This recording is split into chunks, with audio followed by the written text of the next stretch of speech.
I know, I'm a bit early, but there's lots to cover with this one. So this is the local history one, where we're going to look at the Elgin Asylum, that's had lots of different names over the years. So, it started off, it was first the Elgin Pauper Lunatic Asylum. Then it was the Elgin District Lunatic Asylum. Then it was Bilbohall Hospital.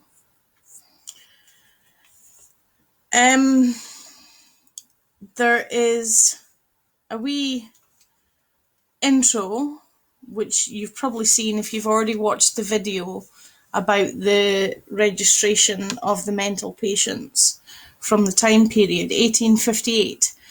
Records usually survive under the notice of admissions by the superintendent of the mental institutions, which is held at the National Records of Scotland down in Edinburgh.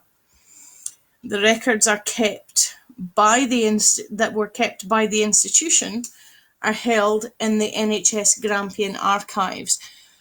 They do come up on the website, but you can't actually open them and read them. You can see what they've got, but you can't open them and read them.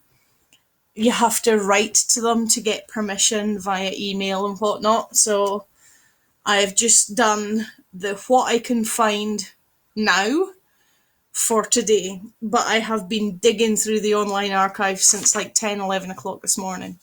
So we will go back to 1835, well, 1832 actually, when it was founded. It was the earliest asylum in Scotland specifically for paupers. All the other asylums in Scotland at that point, you had to have money to send people to, and you had to pay money to keep them in there. Hey, PJ! But this was the first one that was opened for paupers, specifically for paupers. It was the only one in Scotland that would allow paupers in until the Lunacy Act of 1857. Can you tell political correctness had not been invented at that point? The remains of the building, there are a couple of little bits left, but you really, really have to look, and I'll tell you where they are later on. The original was designed by Archibald Simpson. In the 1860s, extensions were added by Alexander and William Reid. The north and south wings, basically the original hospital was in E shape. It's behind Dr. Gray's, so if we go a little E shape there, right? So Dr. Gray's would be like here, where it is now, the old building of Dr. Gray's. And then behind it, so go back over to the modern entrance, the kitchens, the cafe, and the car park. They're all in this E-shaped building, right? So the two wings, north and south wings, were increased in the 1860s to 2 stories to match the centerpiece. This is where the original design of Simpson started to get covered up with the more modern ones. Then we have the same people, Alexander and William Reid. They made the main section, the middle section, 3 stories high. And in the main section, the middle section, there are kitchens and a new dining hall, and new kitchens were put in there. In the 1880s, 20 years later, they added a 3rd story on the wings. So the asylum at its full size from the 1880s onwards is 3 times the size of Dr. Gray's original building, as in just the old bit that you can see for the front. 3 times the size of that one. That hospital originally was only 3 floors. The asylum behind it, which would now be the car park and the hospital kitchens, the asylum was 3 stories high, 3 times the width of Dr. Gray's, and had wings coming off either side and one in the middle. So it was massive. Now that gives you a huge statement on what Elgin Shire, as it was then, was like. Because at that point, for the normal hospital, you had to pay. If you couldn't pay or were classed as a pauper, you would go into the asylum, which did function as a normal hospital as well as an insane asylum. So you never know who you were going to meet in the waiting rooms, you know. But it was specifically designed for the folk that have no money, because at that point you had to pay to use Dr. Gray's facilities. So then we have the 1920s. It changed its name to the Moray Shire Mental Hospital. In 1948, it joined the NHS as Bilbohall Hospital. I'm using clips as markers in my diary where I've been making notes. By the 1980s, the care in the community movement started the hospital on its decline, the Moray Shire Mental Hospital's decline. And eventually, on the 1st of April 1995, the mental hospital closed down, most of which was demolished. Some of it had already been absorbed into the main building of the current hospital, Dr. Gray's, but some of it wasn't. Now, that's the end of my scribbled notes. So, we'll have a look at this is from... This is an architecture and building design report. Oh, shut up, phone. Hang on till I mute this phone because it's driving me nuts. I've turned the notifications off online, but I haven't turned them off on the phone. But that's them off altogether now. So, Elgin Pauper Lunatic Asylum, Bilbohall. Official status, demolished. Earliest asylum specifically built for paupers in Scotland, constructed for and by the adjacent Dr. Gray's Hospital. And then there's a wee bit in brackets, partly demolished, only the central block, so the centre section of the E, the middle bar coming out, is what joins on to the glass corridor that goes the full length of the modern building. Now you know where I'm talking about, don't you? Central block and one wing remain. I'm not sure which wing they're on about, whether it's the physio side or whether it's the Pluscarden Road side. I'm really not sure which wing it is. So we have 1832, plans prepared, construction not yet began. 1834 to 1835 was the building of it. 1850, additions raised from 2 to 3 stories with radical reconstruction and enlargement. Addition of 3rd story to wings in the 1880s, which we've covered. 1909, there is an open veranda and a bathroom extension added on. 1992, destruction and demolition. And then this lists the people involved. So you've got Archibald Simpson, the architect, Alexander and William Reid, who we've talked about already. They were the architects through the 1850s and right up into 1863. 1863 to 1866, Alexander and William Reid, radical reconstruction and enlargement. And the last one is a name some of you might recognise. John Whittet, architect, as in Whittet Drive. was responsible for the addition of the open veranda and the bathroom extension in 1909. Now, it lists a number of books that it's mentioned in, none of which are available on Google Books, so you actually have to buy the books if you want to read it. So I'll leave that page open and we can go on to the Scottish Indexes information that I found, which was when I gave up taking notes. Institution information for Elgin Asylum. In the parish and county of Elgin in Moray, Elgin Pauper Lunatic Asylum, Elgin District Lunatic Asylum, Gray's Hospital, Bilbohall Hospital, Moray Shire Mental Hospital. So it's had a few names in its time. We have here, this is the minutes.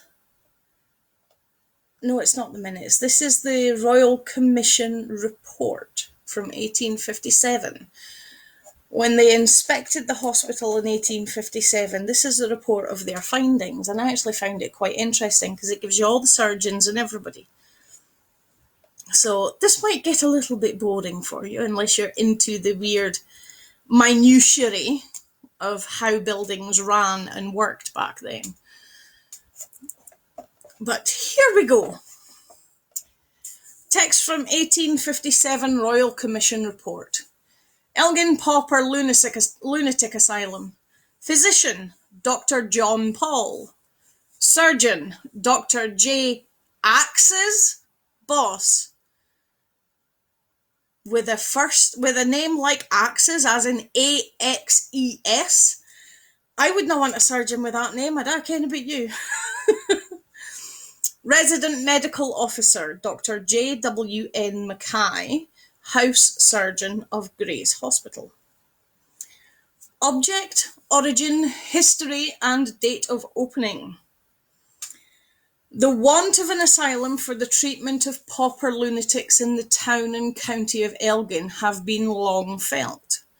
The trustees of Gray's Hospital, anxious in as far as they had the power to supply this defect, yes, it's awful wordy, but it's 1800s, so, made a proposition about the year 1826 of the following tenor to the landholders of the county. Quote, if the landholders of the county will contribute liberally to the erection of a pauper lunatic asylum, and if the plan is generally approved of by the public, the trustees will grant a sufficient extent of ground in a very eligible situation for the site and courtyard of an asylum. Give a handsome subscription towards the buildings and assist in paying the wages and maintenance of a keeper.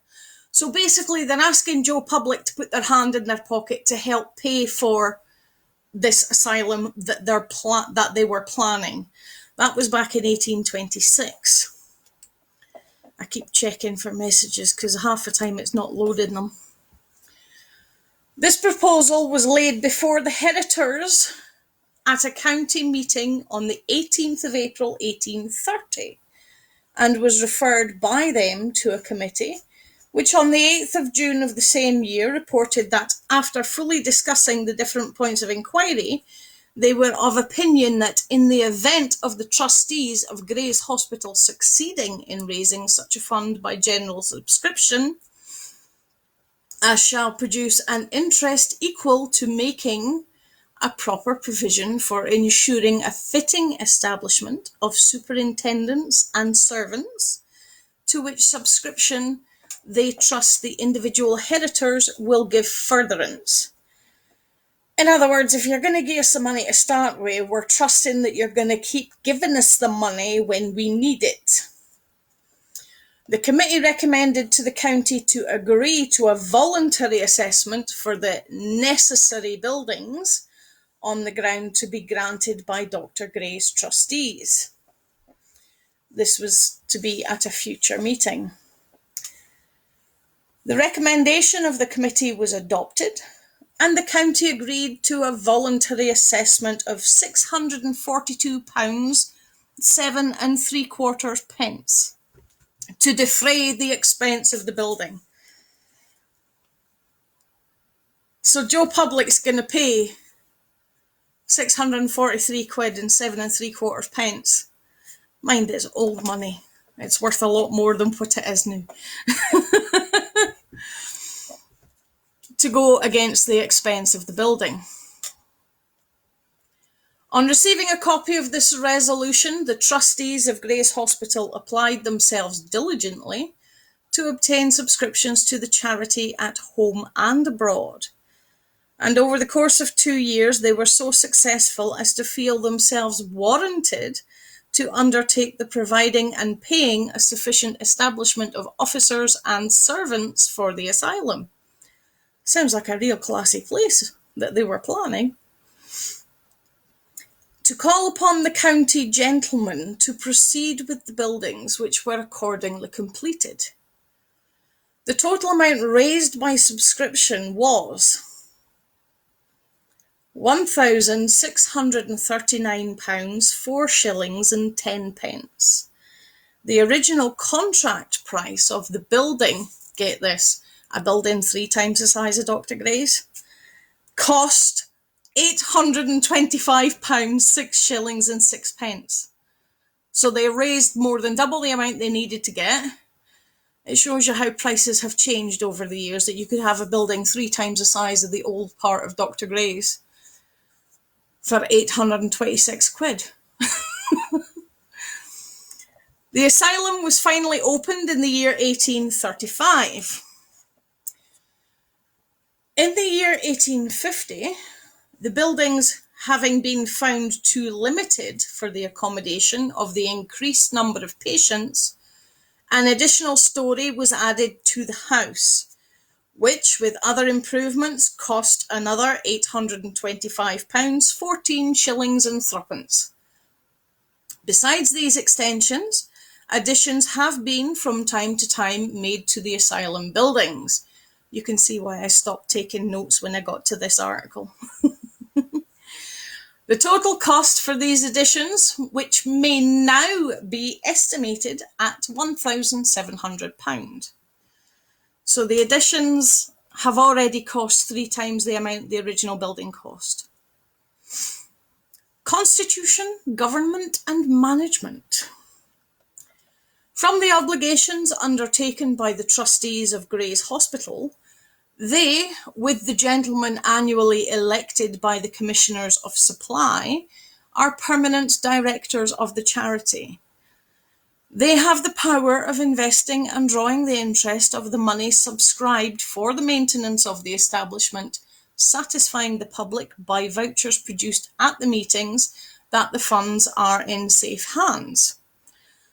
So because this is classed as a charity for the town, they're having meetings regularly where they're telling the folk that have invested and anybody else who wants to be there, right, this is what you gave us, this is what we've spent it on, this is how much we've got left.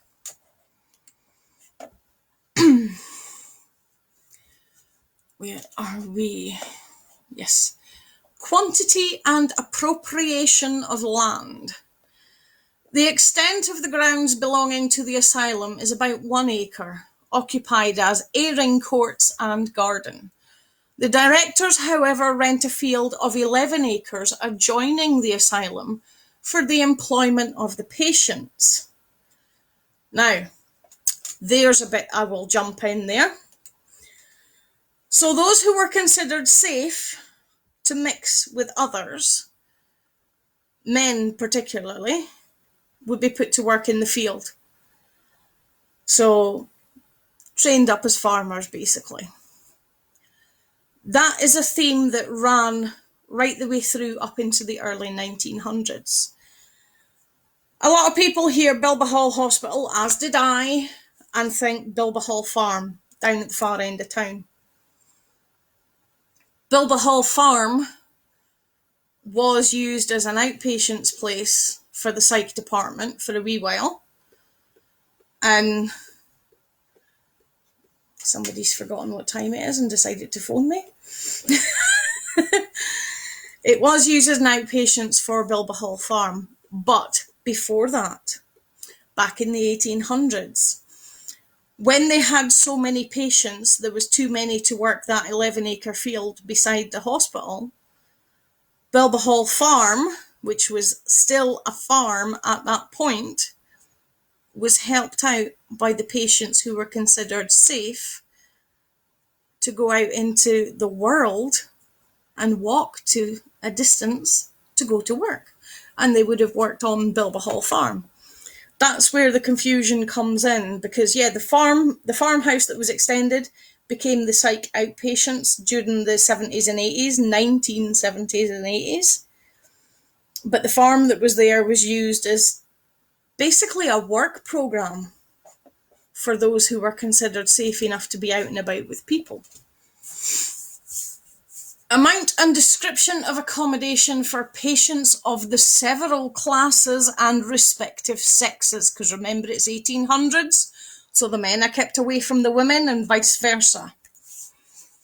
The accommodation for patients is as followed. Then there was a table inserted in there, and the table isn't in this record, unfortunately. The upper floor is laid out on the same plan as that on the male side. Well, that doesn't tell us anything either. Sources and amount of income. Remember, this is 1857 this report was put out. The directors have at present invested the sum of £1,000, the interest of which is applied in payment pro tanto of the current expense. The rent is made up by payments on account of patients. There are no other sources of income. Now, payments on account of patients. In some asylums, you were expected to pay for your care, even though it's a pauper one. If it's a pauper one, like this one was, they would try to find out which parish you come from, and they would ask the churches of your parish to pay for your upkeep. So if they were able to find out which church it was that you should have been going to if you were at home fit and well, your church would have been paying for your bed and board while you stayed in the asylum. But a lot of the time they couldn't track it down. Some people were beyond answering questions, Rates of payment for patients. The expense of patients admitted into the asylum is defrayed by the parochial boards, which is what I've just told you. And no, it's no Father Ted in the parochial house. The parochial boards which send their people to the asylum are expected to help towards put off the cost. From the date of opening until the 1st of September 1854, the rate for each patient was £12 per year, exclusive of clothing and bedding, but owing to the high price of provisions, the rate of payment has since become £13. So £13 a year. That's not a lot to ask.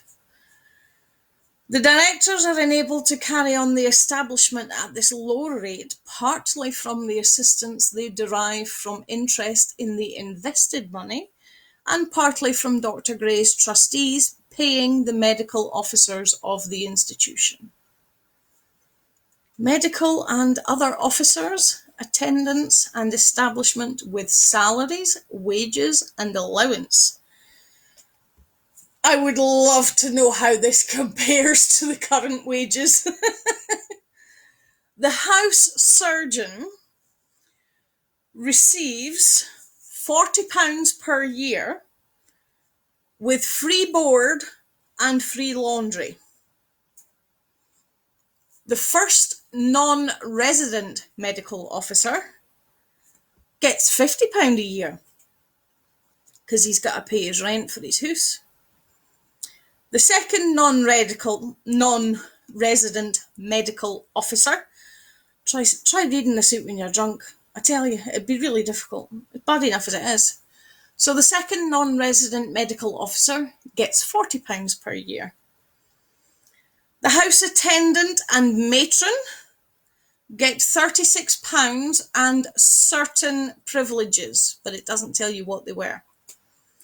2 male attendants get £17 each per year, £34 with board and lodging.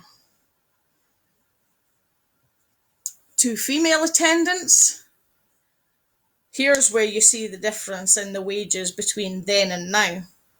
So the male porters, for want of a better way of saying it, if they have somewhere outside of the grounds that they live, if they have their own house, they get paid £34 a year. The female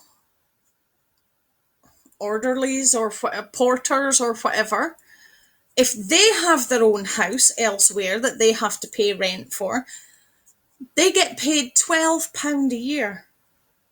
34 for the men, 12 for the women. If they live on site within the hospital's buildings, 17 for the men, 6 for the women. Mind, that's for a year. That's your year's wage. The salaries of these officers are entirely defrayed by Dr. Gray's hospital. So the money that the asylum pays to these staff, Dr. Gray's pays them back so that they can retain the staff.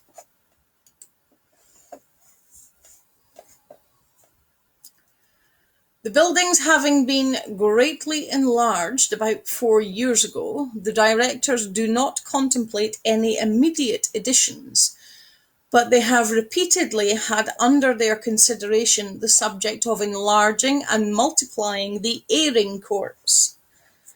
Because if you had a bad cough while you were in the hospital, you'd be put outside. No matter what time of year it was. You'd be put out into the airing court to get some fresh air. But they could still keep an eye on you. Total capital expenditure on the 14th of May 1855 was recorded as £1,700 for the house and land, £200 for the furniture, which gives a total of £1,900. The proportion of this expenditure for each patient on the estimated accommodation of 46 is £41, 6 shillings and 1 penny. Conditions of the asylum when visited by the commissioners. This is where you get like the care commission coming in, or what's now called the care commission.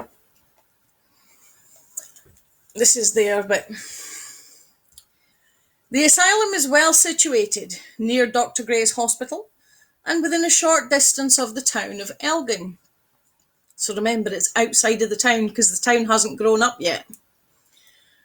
On the day of our visit, the 4th of August 1855, the house contained 21 males and 18 females, who are classified as quiet and refractory patients. The former occupy the upper story, so the men are upstairs and the ladies are downstairs on the ground floor of the building. Patients from the county of Moray have a preference, and none from other counties are received.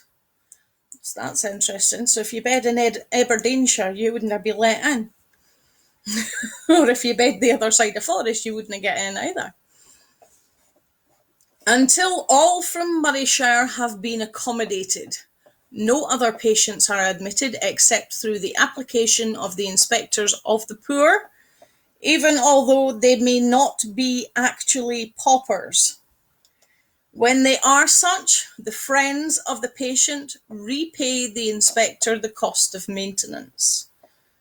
All the patients, therefore, are received at pauper rates. So even if you've got a little bit of money, you're accepted on the lowest rate possible so that your friends or any surviving family have to pay as little as is humanly possible. The directors contemplated at one time providing accommodation for a superior class of patients. Yeah. But this intention has never been carried into effect. Even at the low pauper rates, however, some saving has been effected, and funds thus accumulated have been applied to increase the accommodation of the asylum. The ward for quiet and convalescent male patients contains 8 inmates. The day room is furnished with tables, chairs, and benches with backs, and the walls are ornamented with rude paintings, executed by one of the patients. So they had nudes in the day room, painted by one of the patients. The windows overlook the country and afford a cheerful prospect. It's still a good view from that end of the hospital. The room has an open fireplace, partially guarded. The windows have wooden frames with small panes and are not barred. The attendance room is on one side of the day room and has a small window communicating with it. That side hasn't really changed in most of the wards, because in most wards the nurse's station's right beside the day room. So that bit's no changed. The open fireplace has changed, although I think some might actually cheer some folk up if they had them. But you imagine the cost it would be. The corridor or passage is about 4 foot wide, with a single range of rooms on one side.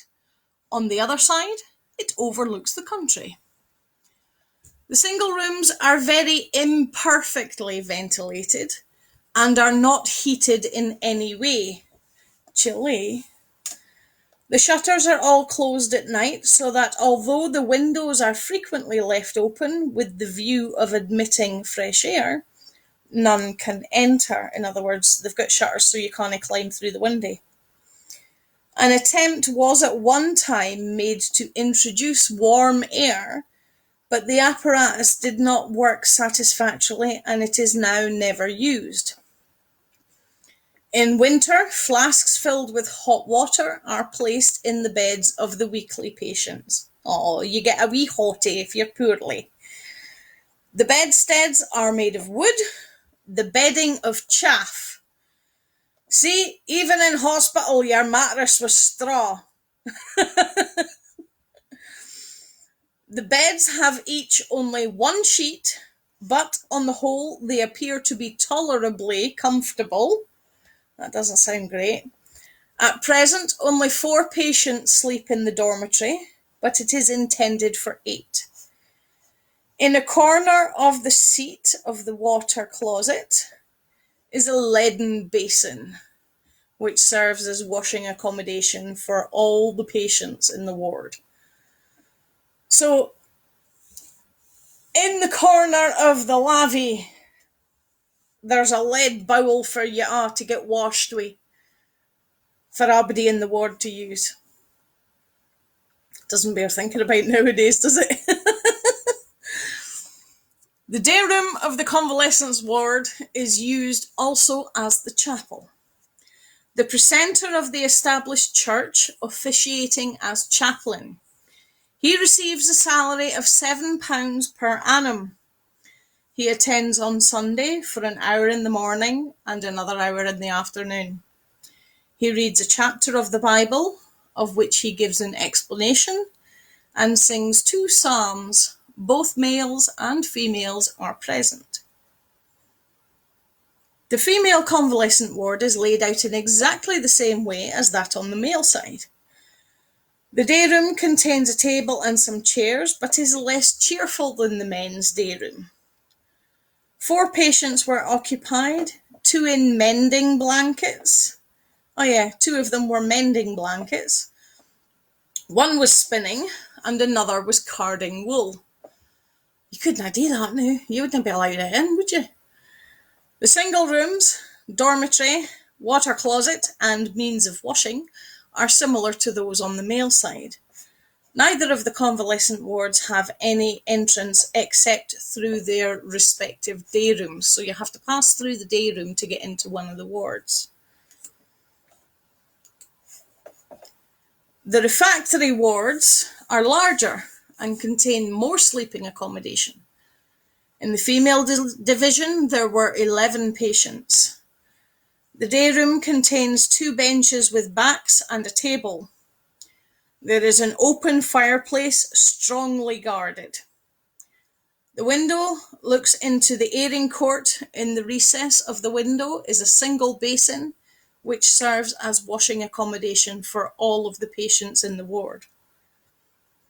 The single sleeping rooms are ranged on one side of the passage, and the wall on the other is pierced with 4 small windows at a height of about 8 feet from the ground. Yeah, so you get daylight, but you don't get a view. The cells, notice the change, the cells are flagged, and in the centre of each is a grated opening, originally intended to carry off the urine of the patients into a drain, but said not to be now used. In 1 or 2 of the cells, these openings have been closed as the patients made use of them, and the rooms, in consequence, became infected with a disagreeable smell. The windows are small, measuring 1 1/4 foot by 3 feet, and are 8 feet off of the ground. In the roof of each cell is a small square aperture leading into a ventilating flue, and doors are pierced with holes to admit air. This part of the house is heated by flues running under the pavement of the cells, an arrangement which is said to answer well. So it's basically isolation cells, 1 step away from a padded room, but at least you've got underfloor heating. Nice. The bedsteads are of wood, the bedding of chaff, again with the straw beds, and the coverings are good and ample. There is at present no wet patient among the females, but when there is, chaff bedding is used, attention being paid to change it frequently. The bedsteads for wet patients have sloping bottoms with pipes leading into a tray or tub. So if you're incontinent, you're no laying in it all night. It still sounds like torture to me. A part of the ward is shut off by a door in the passage for more noisy patients.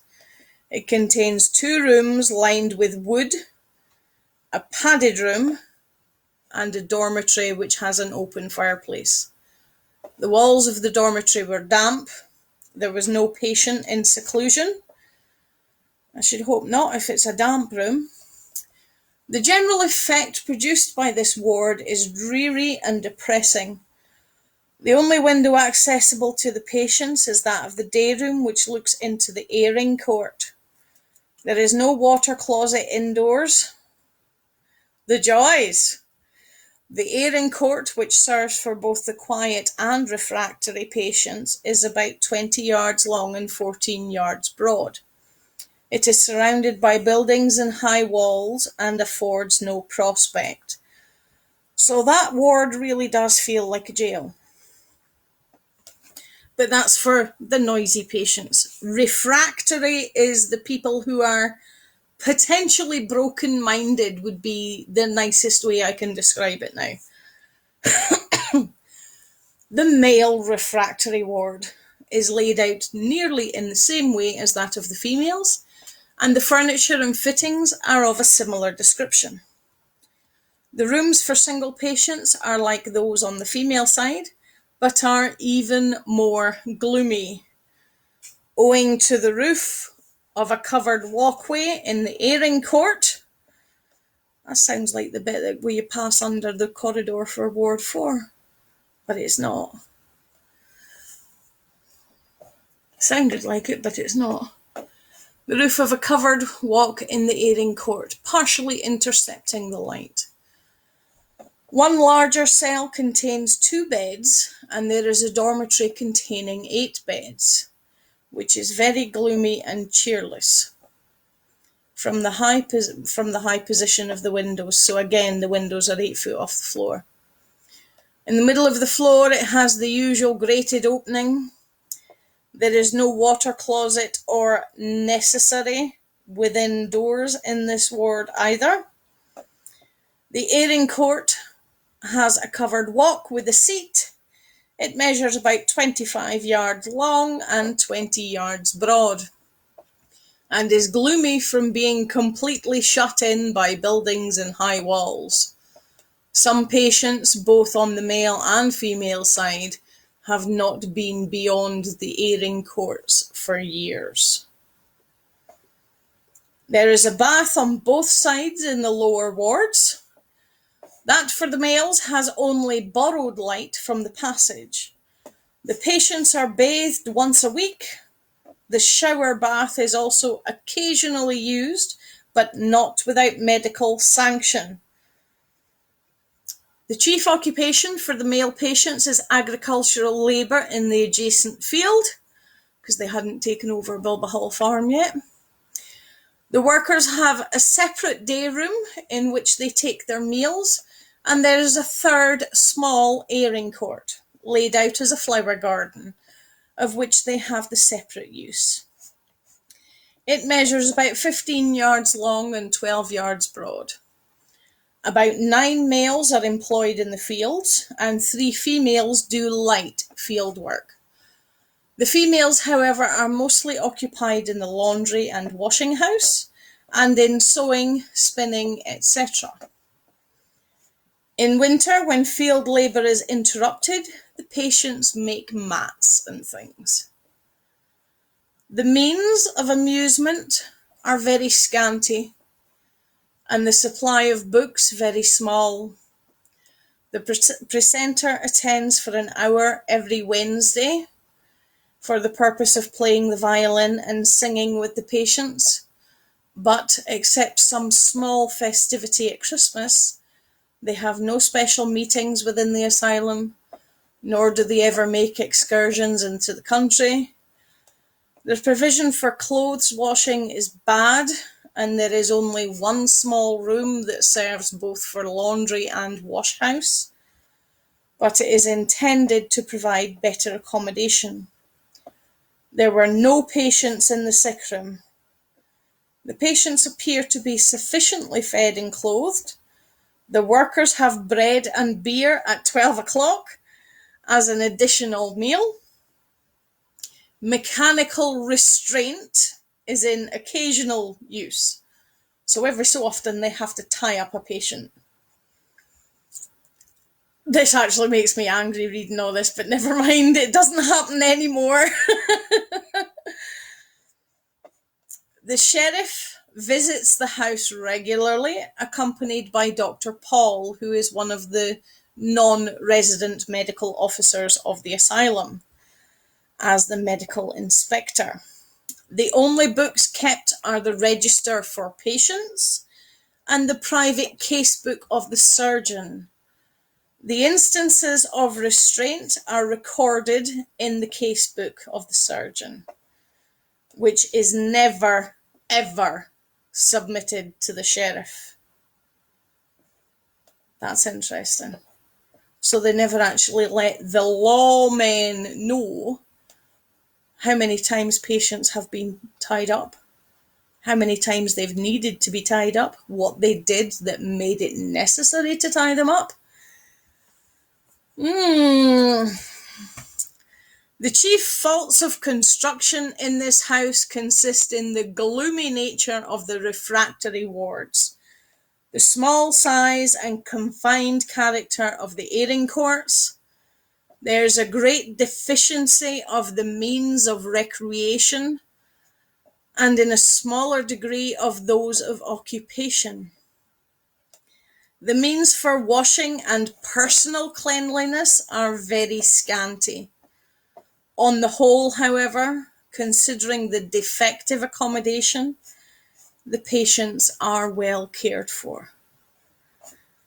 And that was a report done by the Care Commission in 1857 on Bilbohall Hospital.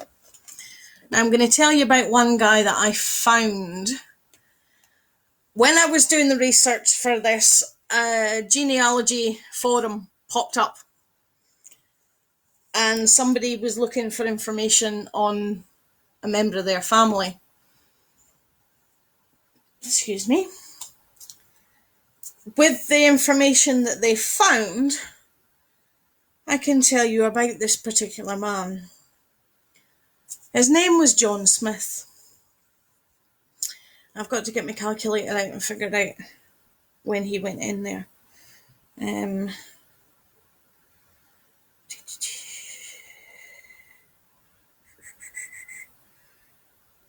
Right.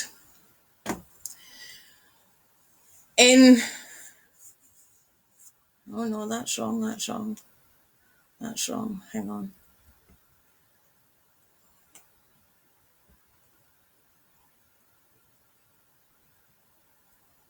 Yeah, that's right.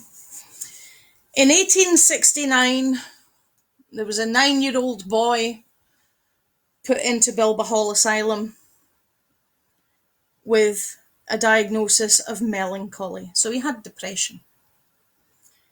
The only thing we can find to explain this melancholy is a fright he received as a child.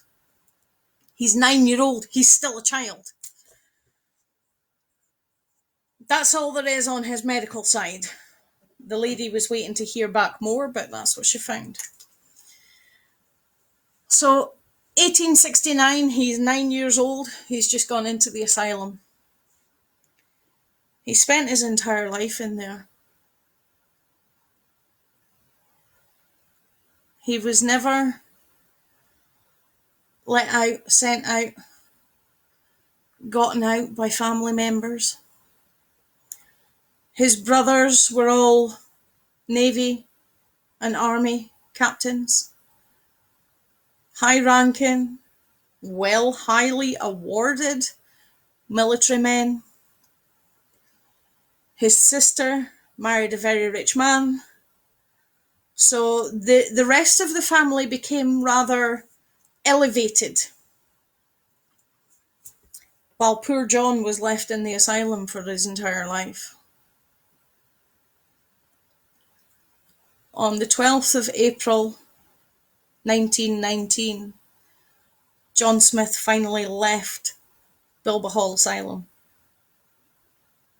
in a pine box. Nobody ever came to get him. He had a pauper's funeral. Because of the date he died, I know he's not in our communal grave that we have at the cathedral. That would have just been closed off when he first went in when he was a kid. But the poor bugger spent his entire life in there, from being 9 years old. He was 59 when he died, a couple of weeks short of his 60th birthday. Imagine being in there all that time with the conditions I've just described to you. That report was written 2 years before he went in there. Now, I can only see one comment on here, so I'm opening my Facebook on my phone to see what else I can get, if there are any other comments that I have completely missed.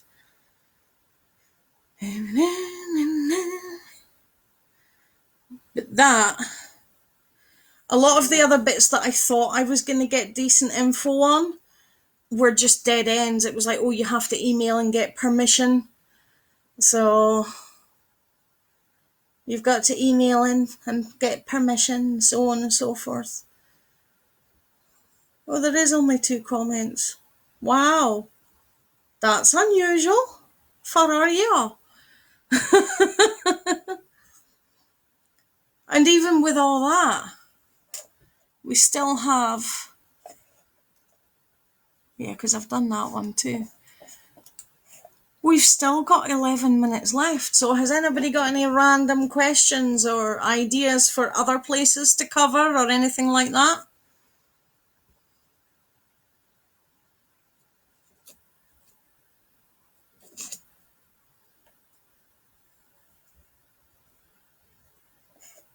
It's a bit scary though, isn't it? Imagine going into a hospital like that. But nowadays, right, If you go in the all front door of Dr. Gray's up the long driveway between the pillars,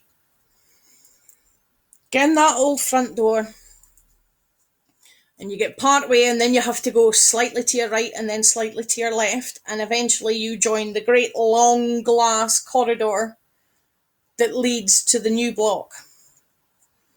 As you enter that long glass corridor,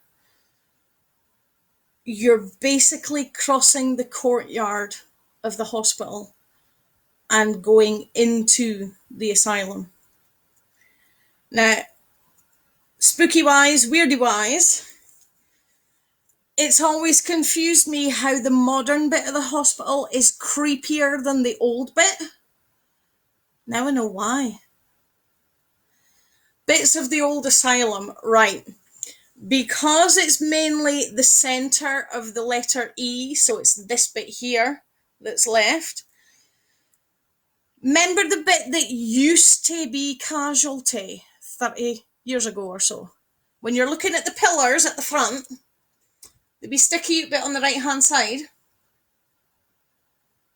that line, continue that line up, and it's basically, if you get chance to look in cupboards, that we will get to see it. If you look at the higher levels where the old building joins on to the new building, you can see little bits of traces where they've used like existing, it's not pillars, but it's like a stack for a corner of the wall has been used and it's been added to. But the bit that used to be casualty, the right hand side as you're facing the pillars at the old front door, it's that same design. It's the same design as that, but it's further back in the building. So if you do the whole, instead of walking all the way around to the modern front, if you do the whole up to the pillars and then go up that wee side track and in that wee side door, you'll probably see bits and pieces that are more likely. But basically, it's as you're going into that glass corridor, you're crossing, the glass corridor crosses the courtyard between the two hospitals. And as you come into the modern block, you're going into where the asylum was. So the modern, what's there now, the kitchens, the cafe, the car park, all of that side by the new front door is on the grounds of the asylum.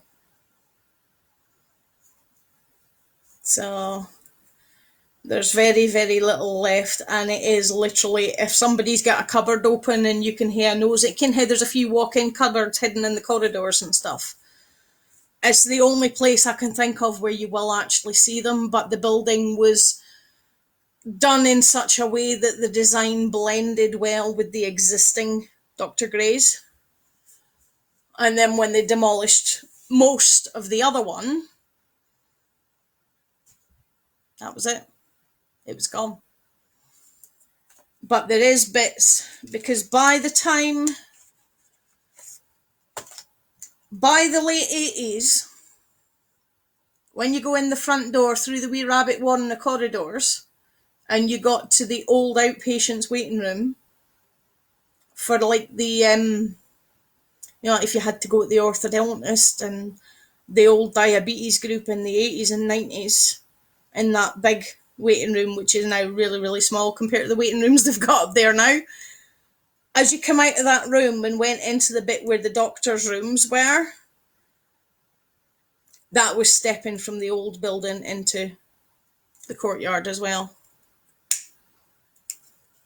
And at the end of that corridor, there was a big stone wall at the end of that corridor. So whether it's still there now or not, I don't know, because the interior has been rearranged so much in the last 20-30 years. But yeah, I really want to go and have a proper wander round once we're allowed to go out and play again. Yeah. Physical history is always better than any book.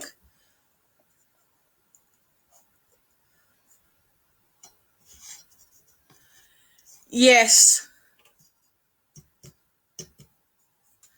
I found one about a lady in Aberdeenshire who died in Forester Hill Hospital in 1950 something.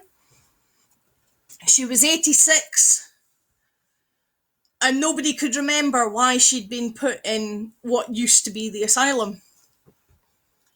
And they went through her medical records, couldn't really find a proper reason.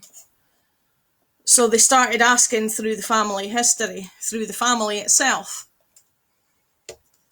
And she was put in when she was 19. She was put into the asylum in Aberdeen, one of the asylums in Aberdeen, basically with postpartum depression, postnatal depression. And over the years, people forgot what she was there for. She became so institutionalized that when they did try to send her home just after the end of the war, she told her doctor that she didn't think she could survive outside because she was there for so long. And to finish up, she died when she was 86 in Forester Hill by that time. So, but she'd gone in there for postpartum depression at like 18 or 19 years old. I mean, it's like, it doesn't even bear thinking of nowadays. But back then it was the norm. Yeah. The locked ward upstairs. Oh, that would have been the gents' ward. Do you know why it was locked? Because that would be interesting. Might give me another angle to go digging on. Spooky wise. I know Ward 10 in the main building was absolutely really freaky when I was in there.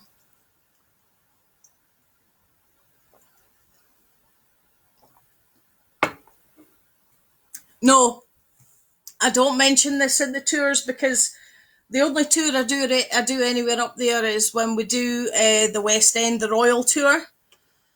And we start at the bottom of the old driveway for Grays. A wee bit on the fountain that's there. The Mary's Well. And then we go off to Lady Hill, pointing out the Provost's house and a couple other bits en route. But I didn't know half of this that I've just told you guys tonight. I didn't know half of that when I started this morning. But I might have to start one. When lockdown's over, I'm going to have a right proper wander round the outside and see if I can see any traces at all, because I found a few photos of the building, and see if I can see any traces at all that I can point out to folks. Because you can't exactly take a tour through the bloody hospital. But the next time I have an appointment up there, I'm going to make a point of walking that long corridor and see what bits I can find.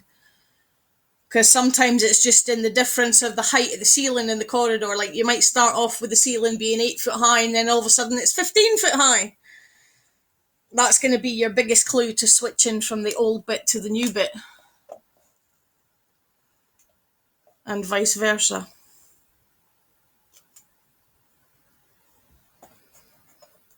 The locked ward doesn't sound good. Was that in the main block or one of the wings off of the mental hospital? There's no nice way of saying that nowadays.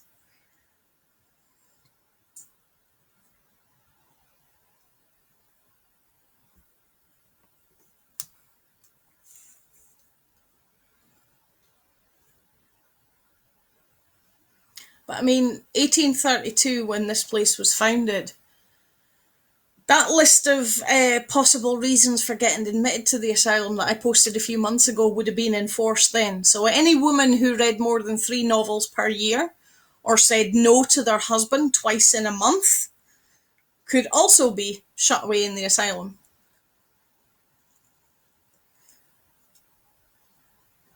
But reading the Care Commission report, it's like, oh my God. It's almost medieval. I mean, yeah, the upper floors sound good, but the rest of it, the ground floor for the noisy ones and the bad behaved ones, it's like a bloody medieval jail. In fact, the 1700s jail that I visit every now and again actually had better conditions on the ground floor than they did in that hospital. But that's also the difference between Derby and Scotland. There was always more money in Derby. So now we're all sufficiently depressed. At least our isolation's nothing like their isolation rooms. Oh, thanks, PJ. I was writing notes, I was scribbling away, and I got to 4 pages, and I'm like, what the hell? And I'm like, no, I'm not going to copy all this out. I'm just going to leave the page open and read it for the page. But I did like how I got the Dictionary of Scottish Architects I got up. That's how I know which architect worked on which bit. And of course, Wheaton was one of the architects on the most recent stuff. So, but yeah, I mean, it's me and research. It's like a Jack Russell chasing a rabbit. Every answer gives you another 3 questions, and I won't stop until I run out of answers. But I found lots of other leads, but you have to write to the NHS archives in Aberdeen to get access to those bits. The patient has to have been passed for 100 years before you can ask about a particular patient. So, you're very welcome, Judy. But there is a lot of information out there. There is the admission records, the forms, the photos of the book that I put up earlier. They're actually one of the superintendent of mental health for Scotland's registers. And the number at the beginning of the line with that patient's name on, that number would stick with them for the rest of your life.